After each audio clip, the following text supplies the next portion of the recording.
Everyone, कैसे हो? तो आज स्टार्ट करने जा रहे हैं थर्मोडायनेमिक्स का एक नया लेक्चर नंबर 02। और इस क्लास में हम लोग कुछ इंपॉर्टेंट वर्ड को देखेंगे, क्योंकि थर्मोडायनेमिक्स को समझने के लिए ये कुछ वर्ड्स का इंफॉर्मेशन आपके पास होना चाहिए। तो कौन कौन सा वर्ड्स है? तो जैसे कि सिस्टम देखेंगे कि सिस्टम क्या होता है, सराउंडिंग क्या होता है, और फिर कह सकते हो कि बाउंड्री क्या होता है। ये तीनों वर्ड्स को इस क्लास में अच्छे से समझेंगे, ठीक है? तो सभी लोग हेडिंग लगा लीजिए, सिस्टम, सराउंडिंग एंड बाउंड्री। सबसे पहले इसको समझिए, आपको हम लिखने के लिए टाइम देंगे, ठीक है? तो कुछ एग्जांपल्स यहाँ पे है, उससे आप ये तीनों वर्ड को समझ लीजिए, फिर आपको हम लिखने के लिए टाइम देंगे। सबसे फर्स्ट बात करते हैं सिस्टम की, कि सिस्टम क्या होता है। तो इसको आप ऐसे समझिए, एक मान लीजिए कि कप है जिसमें कि क्या है, टी है, चाय है। एक कप है जिसमें कि दिख रहा होगा आपको यहाँ पे कि कप में टी है, चाय है, ठीक? तो कप में टी है, और अगर हमें स्टडी करना है किसके बारे में, टी के बारे में, मींस जो हमको ऑब्जर्वेशन करना है वो किसके बारे में करना है, टी के बारे में। तो जिसके बारे में हमको पढ़ना है, जिसके बारे में हमको स्टडी करना है, मींस जिससे हमको मतलब है, वो क्या होता है, सिस्टम होता है। और इसको छोड़ करके बाकी अगल बगल जितना भी चीज है आजू बाजू में, वो सब क्या है, सराउंडिंग है, ठीक है? फिर से सुनिए, हम बोले कि एक कप है जिसमें कि क्या है, टी है, चाय है। तो अगर हमको केवल ऑब्जर्वेशन करना है, केवल स्टडी करना है टी के बारे में, मींस हमको केवल मतलब है किससे, टी से, और कोई चीज से मतलब नहीं है। तो जिस चीज से हमको मतलब है उसको बोलते हैं सिस्टम। और उसके आजू बाजू में अगल बगल में जितने भी चीज हैं वो सब क्या है, सराउंडिंग है। तो सिस्टम क्या होता है, सराउंडिंग क्या होता है, समझ में आ गया? अगर नहीं आया तो इसको एक और एग्जांपल से समझिए। मान लीजिए कि आपका सोलर सिस्टम है, ठीक? सोलर सिस्टम में हमको केवल सन के बारे में स्टडी करना है। किसके बारे में स्टडी करना है, सन के बारे में। और हमें किसी भी चीज के बारे में स्टडी नहीं करना है। सोलर सिस्टम में बहुत कुछ होता है, लेकिन हमको केवल किसके बारे में स्टडी करना है, सन के बारे में। तो जिसके बारे में हमको स्टडी करना है, जिससे हमको मतलब है, जिसके बारे में हमको ऑब्जर्वेशन पता करना है, वो क्या होगा, सिस्टम। और इसको सन को छोड़ करके अगल बगल जितने भी प्लैनेट्स हो गए, एस्टेरॉइड्स हो गए, मेटेरॉइड्स हो गए, कॉमेट्स हो गए, और भी बहुत सारे कुछ होते हैं, वो सब क्या हो गए, सराउंडिंग हो गए। मींस सीधा हमको यहां से ये चीज पता चलता है कि जिस चीज से हमको मतलब है वो सिस्टम, और जिससे हमें कोई मतलब नहीं है, अगल बगल सिस्टम के रहे, उसको क्या बोलेंगे, सराउंडिंग। एक और एग्जांपल, जो हम लोग पॉपकॉर्न बनाते हैं खाने के लिए, नहीं तो अगर हमको पॉपकॉर्न में किस चीज का रिक्वायरमेंट हो, हमको पॉपकॉर्न में हीट को फाइंड करना है, हीट को पता करना है। तो वहां पे जो आपका प्रेशर कुकर होगा, उसके अंदर का जो हीट होगा, मींस हमको हीट को केवल पता करना है, तो प्रेशर कुकर के अंदर का जो हीट होगा वो आपका होगा सिस्टम, और अगल बगल के जितने भी चीज होंगे वो क्या होंगे, सराउंडिंग होंगे। तो ये चीज आपको समझ में आ गया होगा। वही सब कुछ यहाँ पे लिखा हुआ है कि जिस चीज के बारे में हमको ऑब्जर्वेशन करना है, स्टडी करना है, वो सिस्टम, और बाकी अगल बगल जितना भी चीज है वो क्या है, सराउंडिंग, ठीक है? तो सिस्टम और सराउंडिंग को हम लोग समझ लिए। अब समझते हैं बाउंड्री को। देखो यहां पे कप में क्या है कि अंदर टी है, मींस टी के बारे में हम पढ़ रहे हैं, टी से हमको मतलब है, तो ये हो गया सिस्टम। इसके बाहर जो है अगल बगल जितना भी चीज, वो क्या है, सराउंडिंग है। तो आप यहां पे ऑब्जर्व कर रहे होंगे कि सिस्टम को और सराउंडिंग को, दोनों को सेपरेट करने के लिए बीच में एक बॉर्डर दिख रहा होगा, नहीं, दोनों को सेपरेशन करने के लिए जो एक चीज होता है जो कि बॉर्डर के फॉर्म में होता है, उसी को बोलते हैं बाउंड्री। तो यहां पे दिख रहा होगा कि टी को और बाहर वाले मींस सिस्टम को और बाहर वाले सराउंडिंग को सेपरेट करने के लिए आपका क्या है, कप है। मींस यहाँ पे कप जो है वो बाउंड्री का काम कर रहा है। तो बाउंड्री भी समझ में आ गया होगा, ठीक है? यहां पर भी देखिए, सन को और अदर प्लैनेट्स को, कॉमेट्स को, एस्टेरॉइड्स को, मींस सन को, सिस्टम को और फिर सराउंडिंग को सेपरेट करने के लिए ये ऑर्बिट दिख रहा होगा, नहीं, ये आपको दिख रहा होगा, वही क्या है, बाउंड्री है। तो आप इसको ऐसे समझ सकते हो कि सिस्टम क्या है, सराउंडिंग क्या है और बाउंड्री क्या है। आई होप कि आपको ये कॉन्सेप्ट अच्छे से समझ में आ गया होगा। तो अगर ये समझ में आ गया होगा तो सिस्टम को डिफाइन कैसे करेंगे, सराउंडिंग को डिफाइन कैसे करेंगे और बाउंड्री को डिफाइन कैसे करेंगे उसको देखते हैं। तो डेफिनेशन कुछ नहीं है, अगर ये समझ में आ गया तो डेफिनेशन क्लियर है। एक बार रीडिंग कर देते हैं, यहाँ पे लिखा हुआ है सिस्टम। सबसे first, a thermodynamic system is a body of matter and और radiation confined in space by walls with different permeability which separate it from surrounding. The surrounding may include other thermodynamic systems or physicals that are not thermodynamic systems. तो ये हो गया आपका system का definition. अब बात करते हैं सराउंडिंग का। The space outside the thermodynamic system is known as surrounding, a reservoir or the environment. The property of the walls determines what transfer can occurs. तो वही सब कुछ बता रहे हैं जो कि यहाँ पे हम आपको समझाए हैं, ठीक है। क्या समझाते हैं सराउंडिंग में कि जितना भी सिस्टम से आउटसाइड होता है वो सब क्या होता है, सराउंडिंग होता है, ठीक है। और जो प्रॉपर्टी होता है जो कि इसको सेपरेट करता है, जो वॉल्स होता है उसी को क्या बोलते हैं, बाउंड्री। और ये वॉल्स का प्रॉपर्टी किस चीज पे डिपेंड करेगा कि किस चीज को हम सिस्टम से सराउंडिंग या सराउंडिंग से सिस्टम में ट्रांसफर कर रहे हैं। बाउंड्री नेक्स्ट है। इन thermodynamic system a boundary is a real and imaginary volumetric demarcation, ठीक है, regions drawn around the thermodynamic system across which quantities such as heat, mass और work can follow, ठीक है। तो ये है आपका सिस्टम, सराउंडिंग और बाउंड्री का डेफिनेशन। नहीं, अब जो बाउंड्री होता है वो चीज आप देख लिए कि क्या होता है, सिस्टम और सराउंडिंग के बीच का इंटरमीडिएट होता है।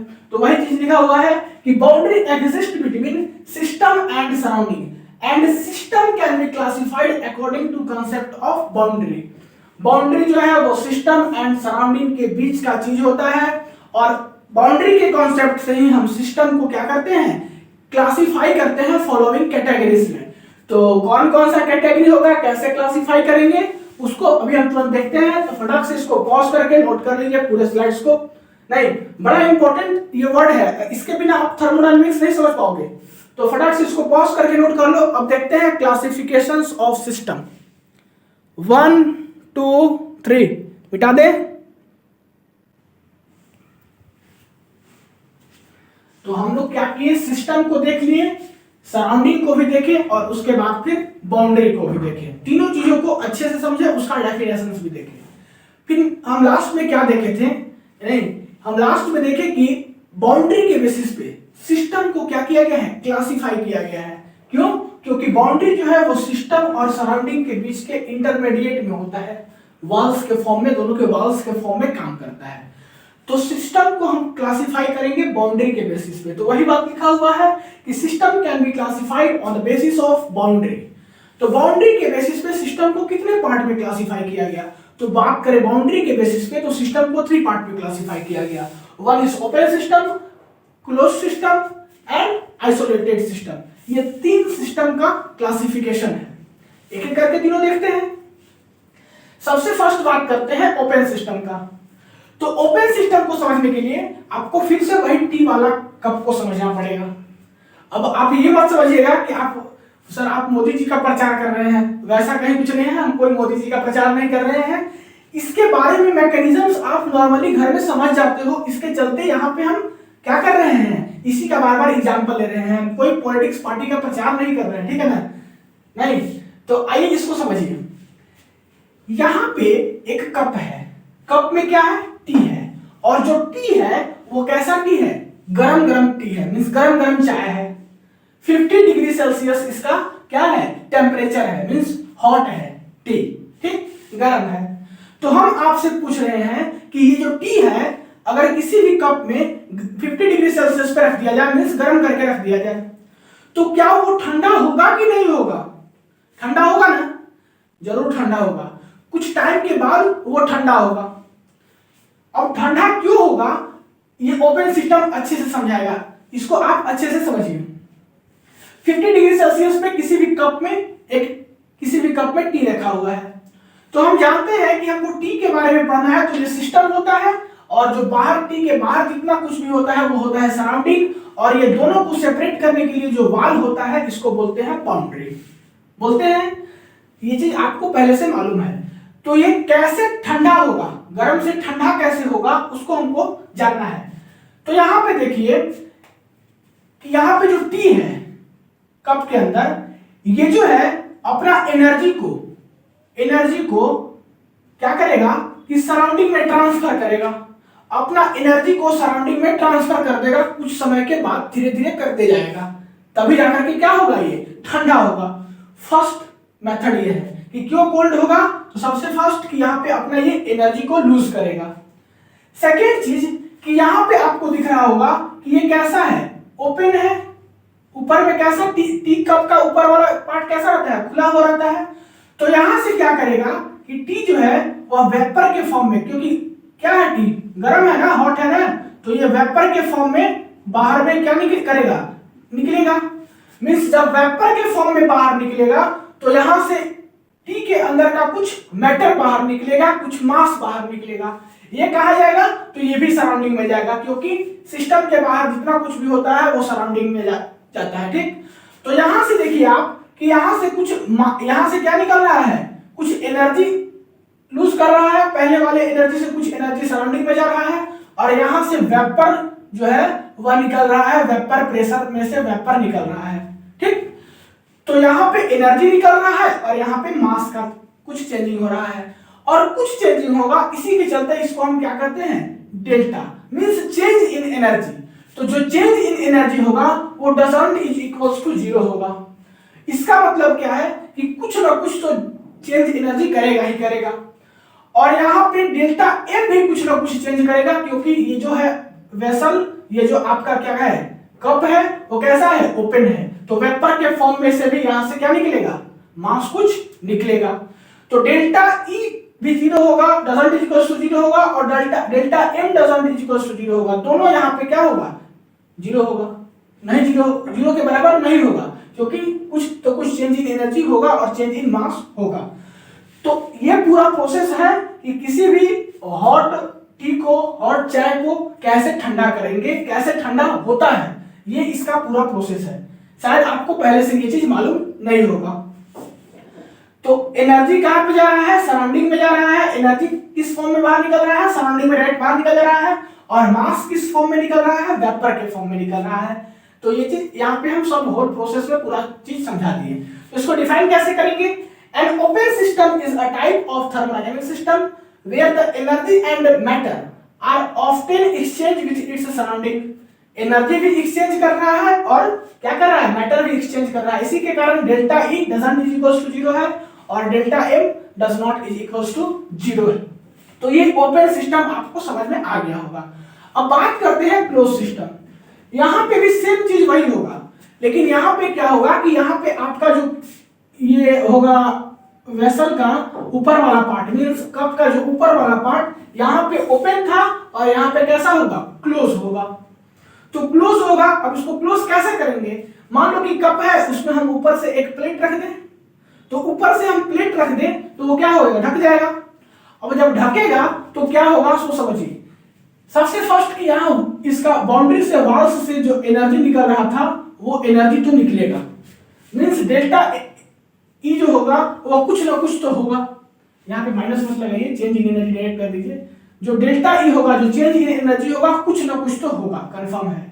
बट यहां से जो वेपर निकलता था, यहां से जो वेपर निकलता था, नहीं, वो अब नहीं निकलेगा, क्योंकि यहां पे ऊपर में प्लेट है। इसके सरफेस पे जाकर के कुछ वेपर यहां पे कंडेंस होगा, और फिर कुछ समय के बाद ये वेपर वापस क्या करेगा, नीचे फिर से टी में आ जाएगा, गिर जाएगा, टपक जाएगा।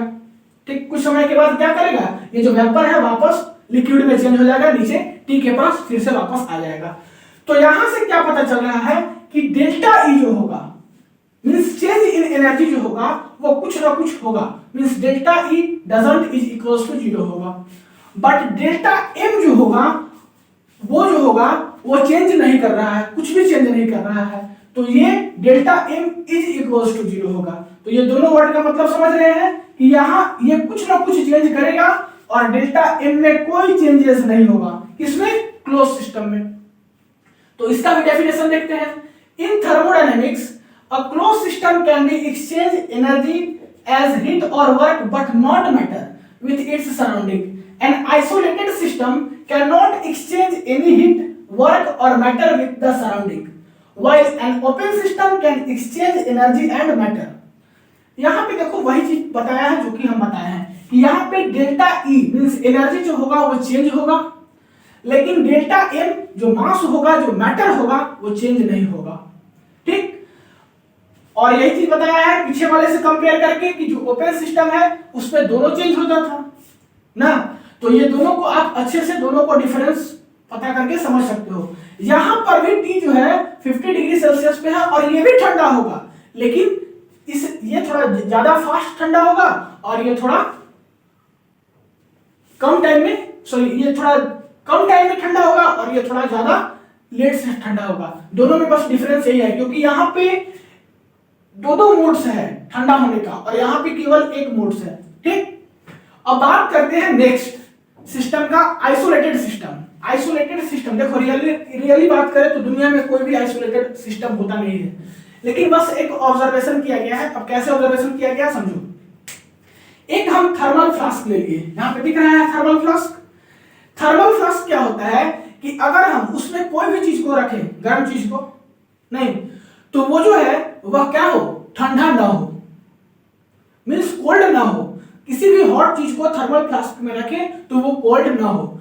लेकिन आपको ये चीज मालूम होना चाहिए कि दुनिया में कोई भी ऐसा थर्मल फ्लास्क नहीं है जिसमें कि अगर हम हॉट थिंग रखें तो कोल्ड ना हो। बात अलग है कि 10 घंटा लग सकता है कोल्ड होने में, 15 घंटा लग सकता है, 2 दिन लग सकता है, 3 दिन लग सकता है, लेकिन फाइनली वो हॉट से कोल्ड होगा ही होगा। ऐसा कोई नहीं थर्मल फ्लास्क है जो कि कोल्ड नहीं होगा। बट यहाँ पे आप मान लीजिए कि कोई ऐसा थर्मल फ्लास्क है जिसमें कि अगर हम हॉट चीज को रखेंगे तो वो कोल्ड नहीं होगा, इस आइसोलेटेड सिस्टम के कॉन्सेप्ट को समझने के लिए। तो यहाँ पे थर्मल फ्लास्क है और थर्मल फ्लास्क कैसा है, आइडियल है। आइडियल करने का मतलब क्या कि इसमें अगर हम किसी भी चीज हॉट चीज को रखेंगे तो वो कोल्ड नहीं होगा। तो वही 50 डिग्री सेल्सियस को टी को यहां पर भी हम रख दिए हैं आइसोलेटेड थर्मल फ्लास्क में। तो यहां पे जो होगा ना तो ये अपना एनर्जी को बाहर दे पाएगा सराउंडिंग में, ना तो सराउंडिंग से कुछ एनर्जी को अपने पास ले पाएगा। सेम केस, ना तो अपना मास को, अपने मैटर को सराउंडिंग में दे पाएगा और ना तो सराउंडिंग के मैटर मास को अपने पास ले पाएगा, क्योंकि ये कैसा है, आइसोलेटेड है। नहीं, ये अपने आप में जैसा है वैसा ही रहेगा। तो यहाँ पे डेल्टा एम जो चेंज इन मैटर, जो चेंज इन मास होगा वो भी 0 होगा और delta E change in energy जो होगा वो भी 0 होगा।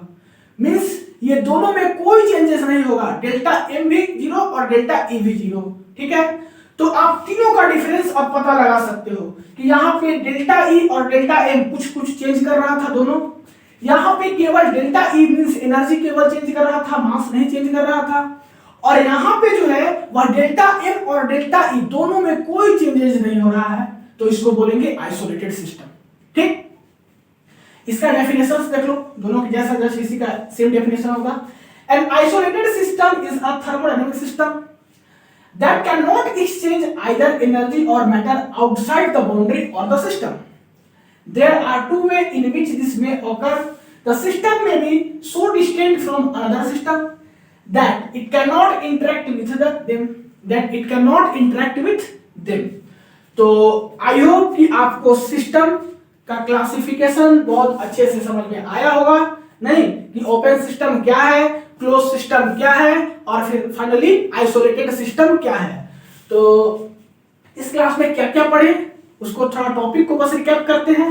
तो सबसे फर्स्ट देखिए कि सिस्टम क्या होता है, फिर समझे सराउंडिंग क्या होता है, फिर समझे बाउंड्री क्या होता है, और फिर उसके बाद देखें कि बाउंड्री के आधार पे, बाउंड्री के बेसिस पे हम किसको, सिस्टम को क्लासिफाई किए 3 पार्ट में, ओपन सिस्टम, क्लोज सिस्टम और आइसोलेटेड सिस्टम। और ये तीनों आपके सामने हैं, आप तीनों को समझ लिए तो फटाक से वीडियो को पॉज करके नोट कर लीजिए, और नोट तो कर ही लीजिए। इस क्लास में इतना ही पे हम क्लास को एंड करते हैं। मिलते हैं अगले क्लास में नए टॉपिक के साथ, तब तक के लिए पढ़ाई करते रहिए। All the very best.